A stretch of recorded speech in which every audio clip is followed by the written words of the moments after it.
So in this tutorial, I'm going to show you guys how to put off comments on your Instagram stories. So let's get started. Okay, the first thing is that you simply need to log into your Instagram account.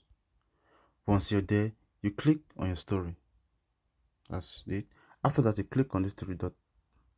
After that, you click on what? Go to story settings.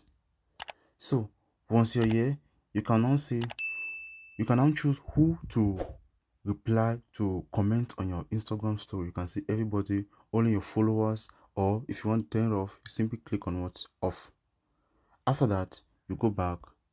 That's actually the way you turn off comments on your Instagram story, that is replies. Thank you guys for watching. Don't forget to leave your comments in the comment section below. If you face any difficulty doing this, we love you all. See you in our next tutorial. Peace out. Yeah.